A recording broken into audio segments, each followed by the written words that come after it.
Pero antes vamos a mirar a Europa. Lo hacemos con Salvador Llaudes, que es investigador del Real Instituto Elcano. Salvador, ¿qué tal? Buenos días. Hola, muy buenos días. ¿Qué nos jugamos este fin de semana? ¿Nos jugamos en esta votación más que en otras elecciones europeas? Nos jugamos bastante en esas elecciones. Bueno, en el caso de España, evidentemente nos jugamos, además, las elecciones locales y las elecciones regionales en muchas de las regiones, muchas de las comunidades autónomas de España, pero aparte tenemos esas elecciones al Parlamento Europeo donde hay un riesgo bastante claro de que los nacionalpopulistas, así llamados, tengan un resultado más importante, ¿no? Ese es el gran riesgo de esas elecciones. De momento ya hemos tenido un pequeño aperitivo, que son los sondeos que se han publicado en Holanda. ¿Es sorprendido? Bueno, sorprendió todo el mundo, no solo yo, ¿no? Es verdad que parece que los socialdemócratas de Timmermans, que es el candidato socialdemócrata a la presidencia de la Comisión Europea, parece que han ganado. Es verdad, por otra parte, que en el país neerlandés, pues la división de voto, la fragmentación de voto es manifiesta, y por mucho que haya vencido las elecciones, aparentemente, que veremos a ver los resultados el domingo, ¿no? Por mucho que haya vencido las elecciones el socialdemócrata Timmermans, que no se esperaba esto, el resultado al final a su favor es de 4 escaños sobre 26 o 23, si no recuerdo mal. Es un resultado todavía limitado, ¿no? Lo que parece un poco surrealista es lo del Reino Unido, ¿no? Que haya ido a votar en estas elecciones cuando está pidiendo una desconexión cuanto antes mejor. Absolutamente, absolutamente. Cualquiera lo hubiera dicho hace 3 años, ¿no? Cuando se produce este Brexit, este referéndum en el cual la gente acaba votando a favor de la salida, y 3 años después todavía no se ha producido la salida, y lo que todo indica es que además un partido abiertamente contrario a permanecer en la Unión Europea, es el Brexit Party, ¿no? Ya el nombre ya lo dice todo, pues va a arrasar, y probablemente sea incluso el partido que tenga mayor número de representantes en todo el Parlamento Europeo. Hablaba de la importancia de estas elecciones por el auge en los últimos meses, años, de los euroescépticos, de los populismos también. Sí que se espera un auge de ellos en estas elecciones, pero que no lleguen a controlar la Cámara en ningún momento, ¿no? No, efectivamente. Yo decía que ese era el gran riesgo, pero tampoco quiero dramatizarlo en exceso.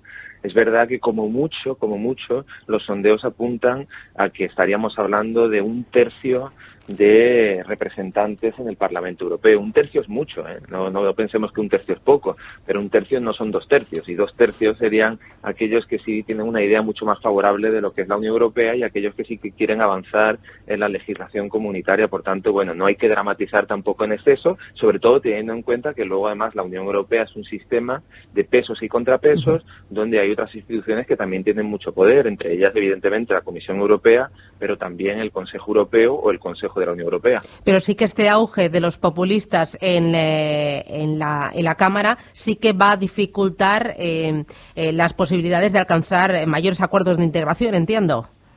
Bueno, potencialmente sí. Luego habrá que ver hasta qué punto estos nacionalpopulistas también están entre ellos cohesionados, entre ellos coordinados. Hasta la fecha no lo han conseguido estar en prácticamente ninguna ocasión, y salvo cuestiones más que tienen que ver con aspectos de soberanía y precisamente de avanzar en políticas comunitarias, donde solamente han intentado bloquear, digamos, en políticas más proactivas ellos no han sido capaces de llevar a cabo una agenda. Quizás el tema más evidente, donde sí que lo han conseguido hasta la fecha en una medida considerable, y donde sí que probablemente de cara al futuro sigan intentando avanzar su propia agenda, sea en el tema migratorio. Y el gran riesgo, el grave riesgo que existe es el del contagio a los partidos más tradicionales, que son los que realmente han tenido y probablemente sigan teniendo, a partir de las elecciones que están teniendo lugar ahora mismo hasta el domingo, el control del Parlamento Europeo. Y cuando digo partidos más tradicionales no me refiero solamente a socialdemócratas y populares, también me refiero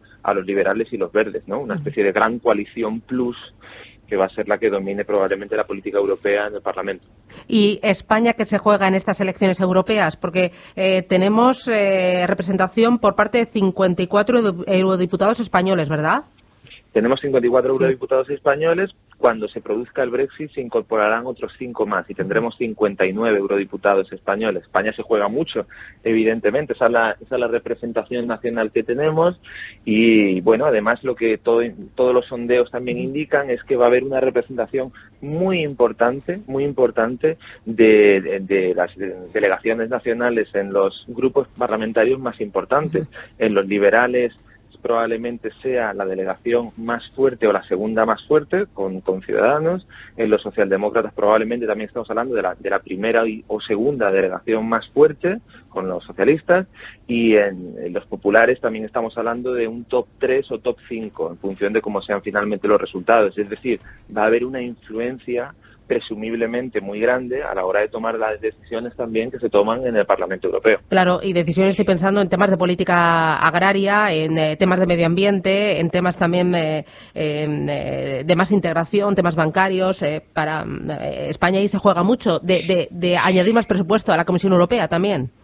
También, de todas esas políticas que has mencionado, pues evidentemente el Parlamento Europeo tiene una posición y, por ejemplo, en el tema del marco financiero plurianual, ¿no?, que es el presupuesto que tenemos a nivel comunitario que dura por un periodo de 7 años, pues el Parlamento Europeo tiene cosas que decir, ¿no?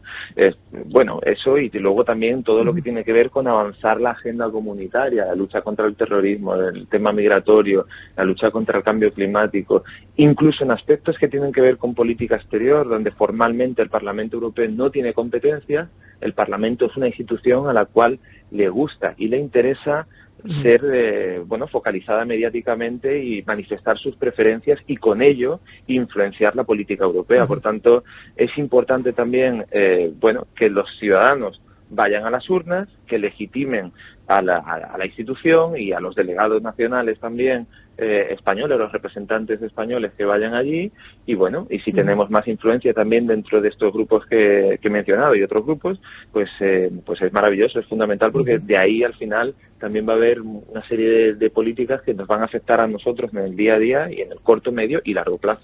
Tengo aquí al profesor Manuel Romera que me hace un gesto que le quiere hacer una pregunta. Romera. Bueno, yo le preguntaría si que con el tema de nacionalismos, ¿no?, independentismos y demás populismos, que parece ser que va a ser una tercera parte de los votos, ¿no?, por lo que decía, ¿qué implica eso para la relación Europa-China, Europa-Estados Unidos, viendo la guerra comercial entre Estados Unidos y China? Es decir, ¿qué planteamiento va a ser el de Europa, en el que estamos todos, con respecto a lo que nos preocupa hoy en día a nivel mundial, ¿no? El otro día los bancos de inversión decían que el mayor riesgo macroeconómico y el mayor riesgo económico a nivel mundial es esa guerra. Es decir, ¿cómo vamos a posicionarnos? Porque hay muchos empresarios, yo creo que españoles, que están preocupados por cuál va a ser el planteamiento estadounidense con respecto a Europa y el planteamiento chino, que no deja de ser un comprador de Alemania clarísimo, ¿no?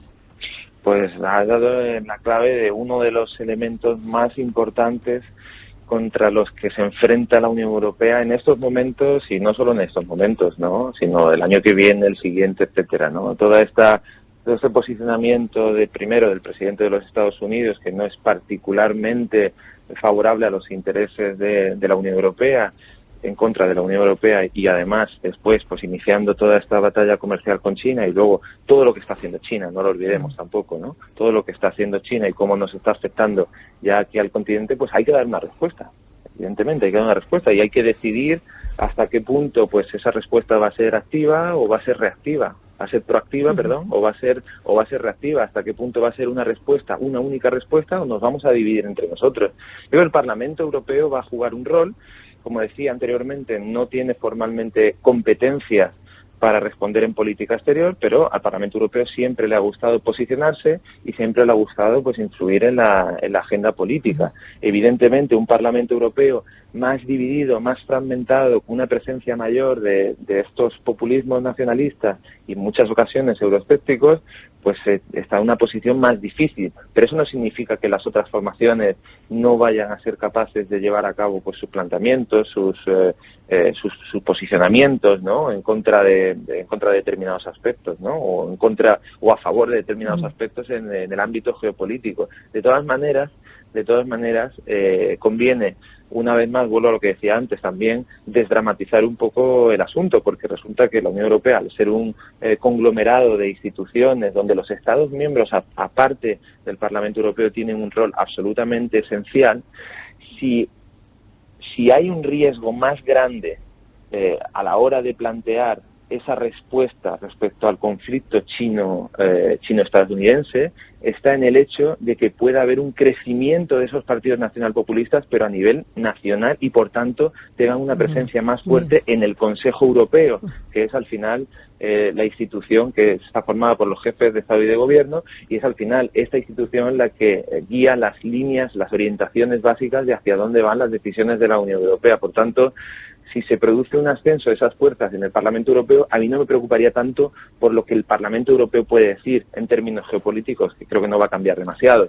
Sí me preocupa más bien por la posible derivada que esto pueda tener en el futuro, a corto plazo, de un aumento del apoyo popular a esas formaciones a nivel nacional y, por tanto, de una mayor presencia de esas formaciones dentro del Consejo Europeo. Una última pregunta, José Ignacio. Muy rápida. Yo sí que me gustaría saber si en este momento, dada la campaña que hemos visto en el conjunto de los países de la Unión, ¿hay un proyecto común para seguir desarrollando la Unión? ¿Lo vemos en los grupos mayoritarios, dejando de lado ese tercio populista que pueda estar en la representación comunitaria?